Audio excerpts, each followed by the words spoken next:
श्रोते हो, नमस्कार.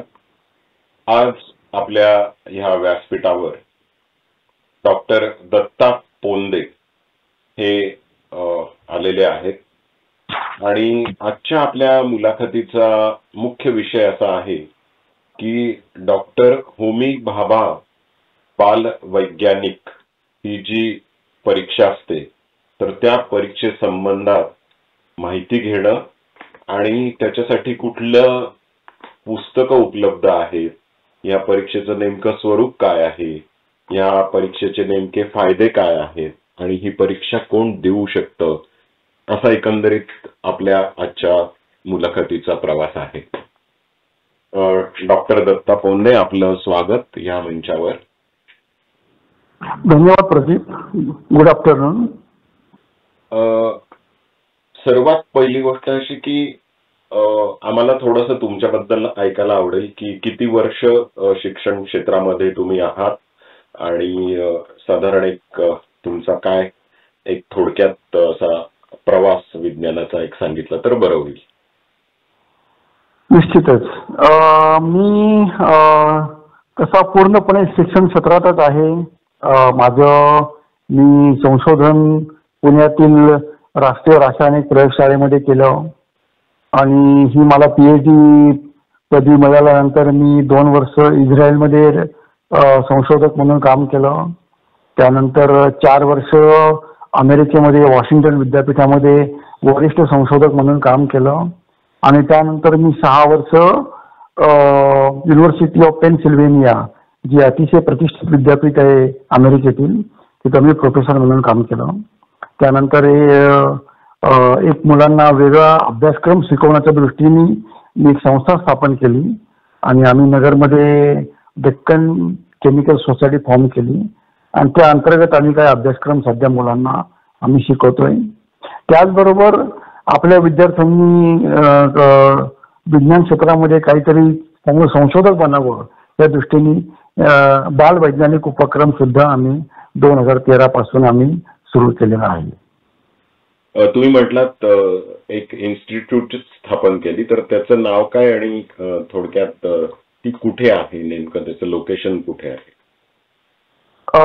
आमच्या इन्स्टिट्यूटचं नाव आहे Deccan institute of chemical technology. या इन्स्टिट्यूट अंतर्गत आम्ही भारतातला पहिला post graduate diploma in separation technology हा तयार केलाय. ही आमची institute professor colony jogging park येथे आहे. सध्या अनेक कंपन्यांचे हे आमच्या क्लायंट आहेत आणि आम्ही त्यांचे जे फ्रेश रिक्रुटेड विद्यार्थी असतात त्या विद्यार्थ्यांना आम्ही ऑनलाईन पद्धतीने हा आमचा अभ्यासक्रम पूर्णपणे शिकवतो.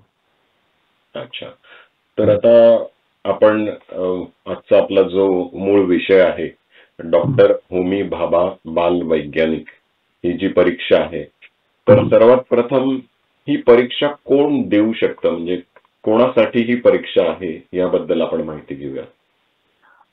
जे विद्यार्थी या वर्षामध्ये म्हणजे 2025 व 26 या वर्षामध्ये स्टँडर्ड 6 किंवा 6वी व स्टँडर्ड 9 किंवा 9वीला आहेत असे विद्यार्थी ही परीक्षा देऊ शकतात. अच्छा, मग याला काही वयाची अट आहे का, ह्या फक्त त्या तुकडीमध्ये त्या विद्यार्थ्यांनी असलं पाहिजे?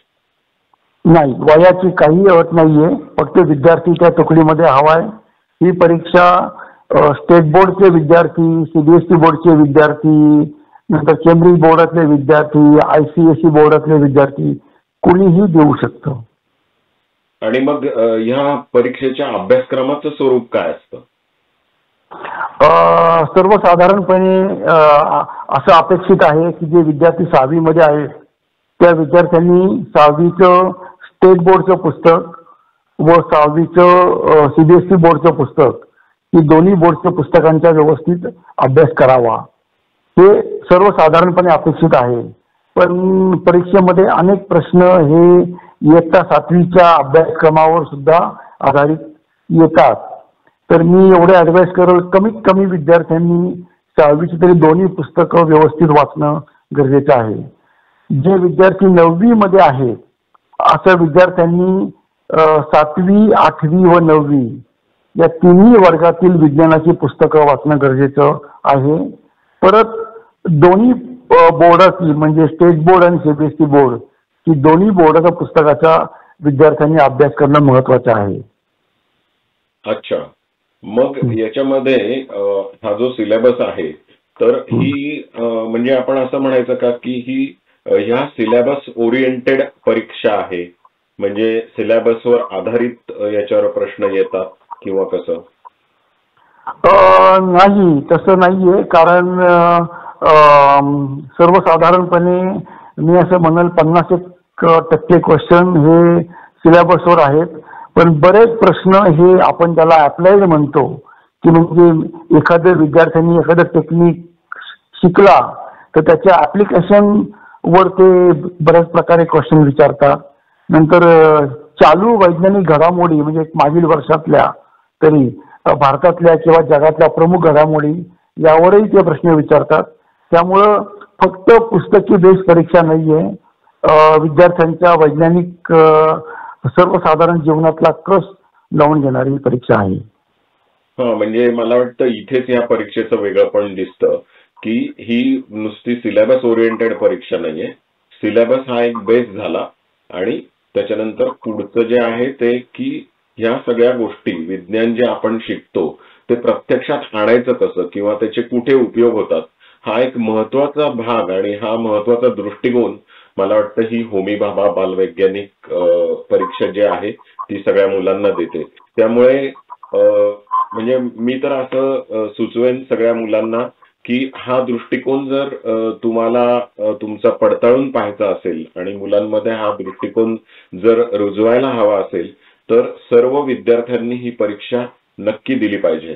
तर आता आपण वळूयात की ह्या परीक्षेचं स्वरूप काय असतं, म्हणजे याच्यामध्ये किती पेपर असतात आणि आणखीन काय काय त्याच्यामध्ये बारकावे असतात ह्याबद्दल सांगितलं तर मुलांना आता नेमकं कळेल की या परीक्षेसाठी आपल्याला काय काय तयारी करावी लागेल. हो, नक्की. बरोबर, तुमचे अनालिसिस अगदी बरोबर आहे. ही परीक्षा सर्वव्यापी आहे, त्यामुळे विद्यार्थ्यांनी परीक्षा खरंच अपेअर होणं गरजेचं आहे. या परीक्षेचे एकूण 4 टप्पे असतात. लेखी, प्रात्यक्षिक आपण ज्याला प्रॅक्टिकल म्हणतो, त्यानंतर एक प्रोजेक्ट असतो विद्यार्थ्यांनी करण्यासारखा आणि इंटरव्ह्यू असतो. तर सर्वसाधारणपणे रजिस्ट्रेशन हे 1 जुलैपासून सुरू होतं व 15 ऑगस्ट पर्यंत संपतं. लेखी परीक्षा राज्यातील विविध केंद्रामध्ये साधारणतः ऑक्टोबर एंडला किंवा नोव्हेंबरच्या फर्स्ट वीक मध्ये घेतली जाते. या 2025 या वर्षी ही परीक्षा 8 नोव्हेंबर रोजी घेण्यात येणार आहे. आणि लेखी परीक्षेमध्ये जे विद्यार्थी मेरिट लिस्ट मध्ये येतात म्हणजे टॉप 7.5% मध्ये जे विद्यार्थी असतात ते विद्यार्थी पुढच्या लेवलला म्हणजे अर्थात प्रॅक्टिकलला जातात. प्रॅक्टिकल परीक्षा सुद्धा राज्यातल्या 6 वेगळ्या केंद्रामध्ये होती. वेगवेगळे विभाग पाडले गेलेले आहेत. मुंबई विभाग, पुणे विभाग, नागपूर विभाग, कोल्हापूर विभाग, अमरावती विभाग असे वेगवेगळे विभाग आहेत. तर त्या जिल्ह्यातील विद्यार्थी आपापल्या विभागाच्या मुख्य शाळेकडे जाऊन प्रॅक्टिकल परीक्षा साधारणतः जानेवारीच्या पहिल्या आणि दुसऱ्या आठवड्यामध्ये ही परीक्षा होती ते देतात. आणि जे विद्यार्थी प्रॅक्टिकलला सुद्धा सिलेक्ट होतात म्हणजे प्रॅक्टिकल परीक्षेच्या टॉप 10% मध्ये ते येतात, ते विद्यार्थी पुढे त्यांनी एक प्रोजेक्टची थीम दिली असती, त्या थीमवर ते प्रोजेक्ट करतात आणि प्रोजेक्ट केल्यानंतर तो प्रोजेक्ट साधारणतः 15 मार्च पर्यंत त्यांना सबमिट करायचा असतो.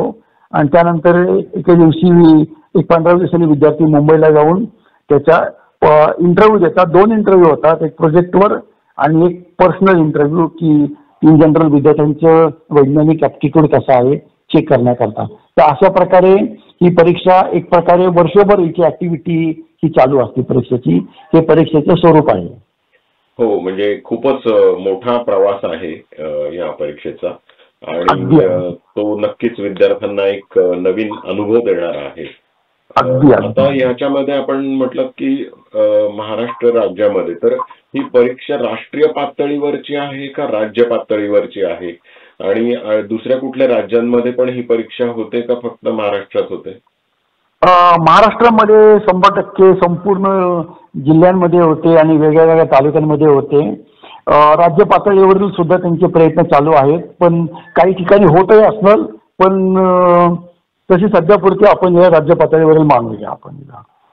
अच्छा, म्हणजे ही राज्य पातळीचे म्हणजे मी असं म्हणेल की महाराष्ट्रातल्या मुलांसाठी ही एक सुवर्ण संधी आहे की अशा प्रकारची परीक्षा फक्त महाराष्ट्रातच इथे घेतली जाते आणि विद्यार्थ्यांना, कारण एखादी परीक्षा घ्यायची म्हटलं की त्याच्यासाठी खूप मोठी तयारी ती जी ऑर्गनायझेशन असते त्यांना पण करावी लागते आणि ह्या परीक्षेचं स्वरूप पाहता त्या ऑर्गनायझेशनला याच्यामध्ये खूप मोठ्या प्रमाणावर एफर्ट्स घ्यावे लागत असतील हे उघड दिसतंय याच्यामध्ये. त्यामुळे आणखीन एक याचा प्लस पॉइंट असा आहे की महाराष्ट्रातली मुलं खरंच फॉर्च्युनेट आहेत की त्यांना ही परीक्षा देण्याची संधी मिळते. बरोबर. तर आता मग मला तुम्हाला असं विचारायचं आहे की आता नेमका हा सिलेबस आपण सगळा पाहिला, त्याचं स्वरूप पाहिलं या सगळ्या गोष्टींचं, तर मग याची तयारी कशी करायची, म्हणजे तयारीसाठी काही याची पुस्तकं उपलब्ध आहेत किंवा आणखीन काही मटेरियल उपलब्ध आहेत का, याच्यावर थोडासा तुम्ही प्रकाश टाकला तर बरं होईल.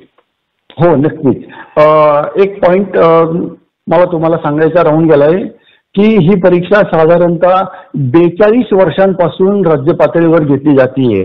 त्यामुळं हा फार मोठा स्पॅन आहे आणि एक अत्यंत दर्जेदार परीक्षा म्हणून तिचं नावलौकिक आहे. आतापर्यंत परीक्षेचे पेपर सुद्धा अगदी खूप एका वेगळ्या कमिटीकडनं बनवून घेतले जातात आणि अत्यंत दर्जेदार पेपर असतात. शक्यतो क्वेश्चन रिपीट होत नाही हे सुद्धा पाहिलं जातं.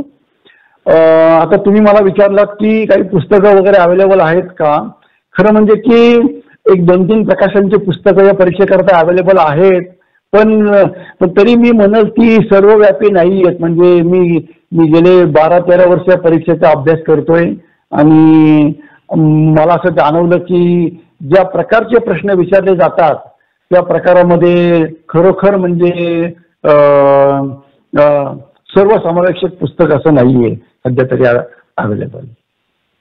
अच्छा, पण मग आता याच्यासाठी मग आता विद्यार्थ्यांनी काय करायचं, म्हणजे एक तर मला असं वाटतं की तुम्ही सांगितलं की त्यांचा जो सिलेबस आहे त्याच्यावरची पुस्तकं जी आहेत, म्हणजे 5वी 6वी, म्हणजे आपण असं म्हणूयात की 5वी ते जवळजवळ 10वी पर्यंतची विज्ञानाची जी पुस्तकं आहेत ती त्या मुलांनी त्याचा एक बेस तयार करून घ्यायला पाहिजे. म्हणजे त्याचे जे कन्सेप्ट आहेत, त्याच्या ज्या विज्ञान संकल्पना आहेत, मूळ विज्ञान संकल्पना म्हणजे बेसिक सायंटिफिक कन्सेप्ट जे आहेत ते मला वाटतं आधी विद्यार्थ्यांनी आपल्यामध्ये रुजवायला हवेत आणि त्याच्यामध्ये विद्यार्थ्यांची क्लॅरिटी जास्त असायला हवी.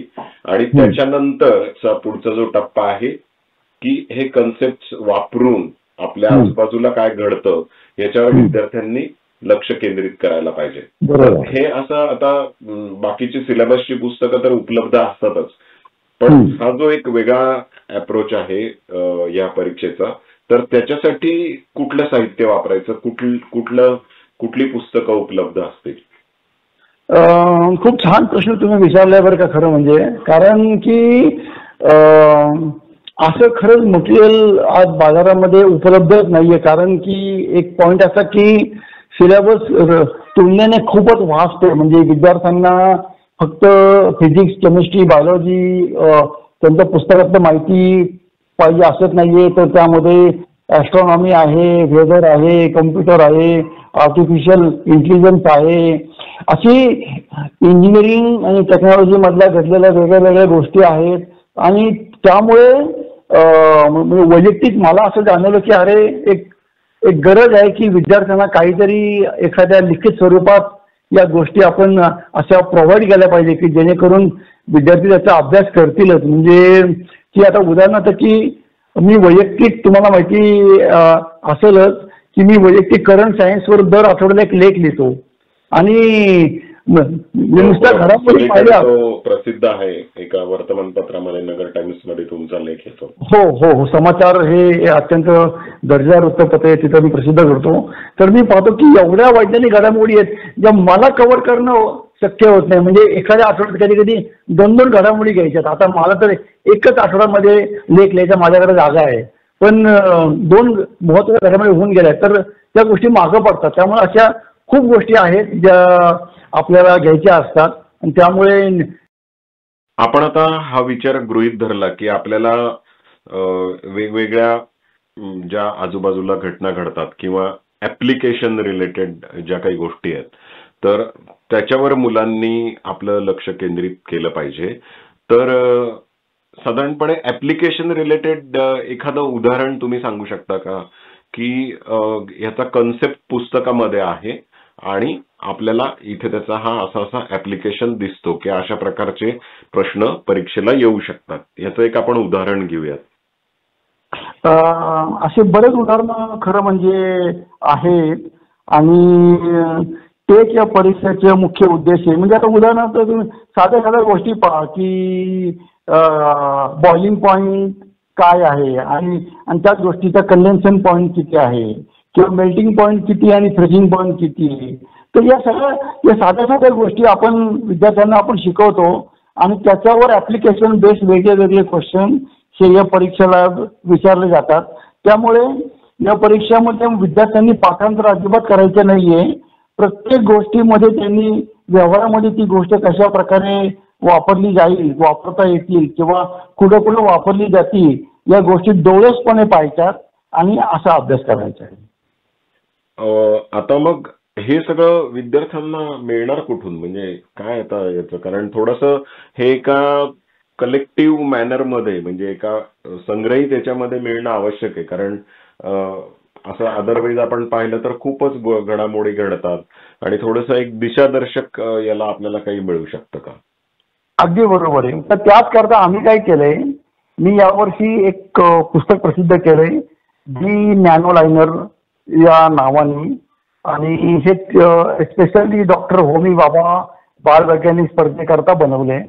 तर त्याच्यामध्ये ज्या अनेक चालू घडामोडी आहेत त्या मी या पुस्तकामध्ये महत्वाच्या घडामोडी घेतल्या आणि महत्वाचं म्हणजे या घडामोडी जेवढ्या गरजेच्या आहेत तेवढ्याच घेतल्यात. म्हणजे उदाहरणार्थ की मी चीना ब्रिजवर एखादा लेख लिहिला म्हणून मी चीना ब्रिजची खूप माहिती देईल असं केलेलं नाहीये. चीना ब्रिजवर काय काय महत्वाच्या गोष्टी येऊ शकतात मी तेवढ्याच गोष्टी मी घेतलेल्या आहेत. अशा अनेक वैज्ञानिक घडामोडी घडल्या आहेत. म्हणजे अगदी डीपसीक नावाचं नवं चायनाने एआय मॉडेल आणलं, मग नेमकं ते काय आहे अगदी थोडक्यात. कारण पूर्णपणे या पुस्तकाचा उद्देश हा आहे की मुलांना जे अत्यंत महत्वाचे आहे अशा गोष्टी छोट्या आणि सोप्या भाषेत सांगणं, म्हणून आम्ही मुद्दामून हे द नॅनो लायनर बनवले, छोट्या लाईन पूर्णपणे. अच्छा, तर ह्या द नॅनो लायनरचा कन्सेप्ट असा आहे की सूक्ष्म प्रमाणात म्हणजे छोट्या प्रमाणात या सगळ्या गोष्टी तुम्ही तिथे प्रत्येक कन्सेप्ट हे जरा अप्लाइड मॅनर मध्ये तुम्ही त्यांना सांगितलेले आहे. फारच छान. आणि मग आता ह्या पुस्तकाचं कुठे उपलब्ध आहे हे पुस्तक, आणि याच्यानंतर आपण दुसऱ्या विषयाकडे येऊच, पण पहिल्यांदा सगळ्या विद्यार्थ्यांना आपण हे सांगूयात की हे पुस्तक कुठे उपलब्ध असेल.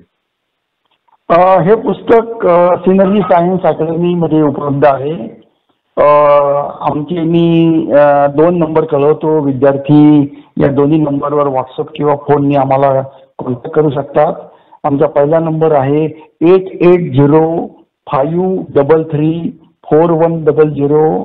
मी पुन्हा एकदा रिपीट करतो 8805334100 किंवा 7387900700.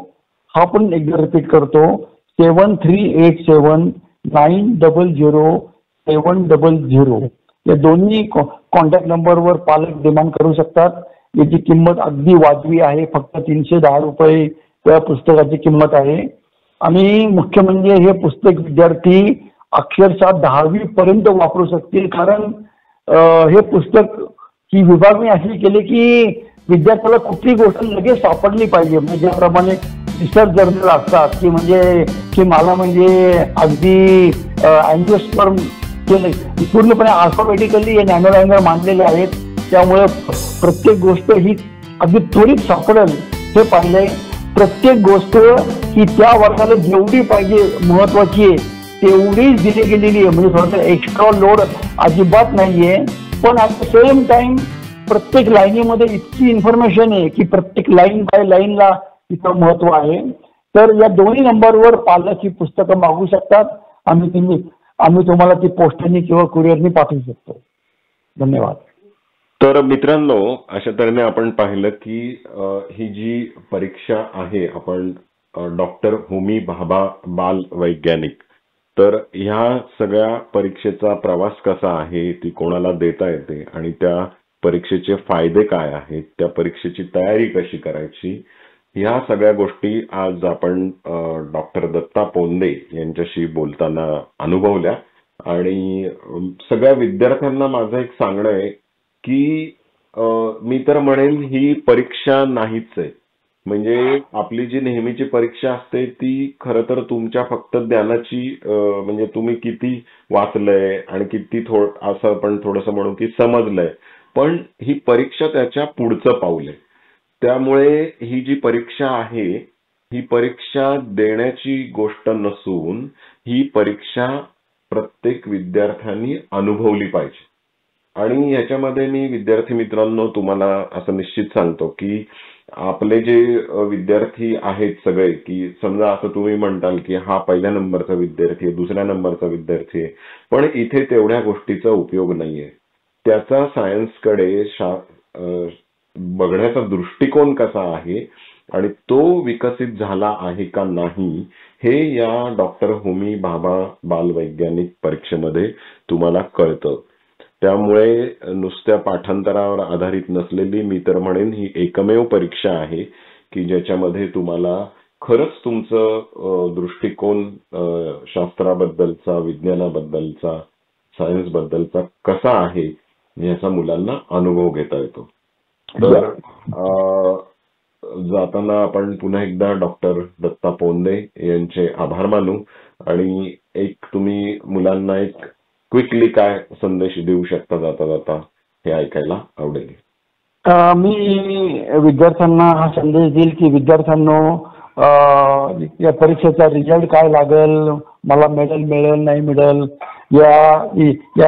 या गोष्टी न पाहता किंवा त्या गोष्टीविषयी बागलबुवा न करता एक आपलं नॉलेज चेक करण्याकरता सर्व विद्यार्थ्यांनी ही परीक्षा अवश्य दिली पाहिजे. ही परीक्षा अजिबात पाठांतर करायची नाहीये. म्हणजे उदाहरणार्थ कॉपरचा मेल्टिंग पॉईंट किती आहे हे लक्षात ठेवायची गरज नाहीये. तर कॉपर कुठल्या प्रकारचं सबस्टन्स आहे हे लक्षात ठेवायची गरज आहे.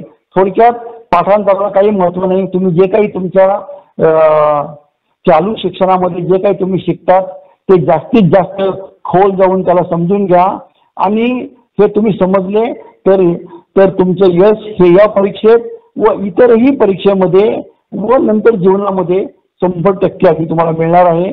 सर्व विद्यार्थ्यांना मी हार्दिक शुभेच्छा देतो.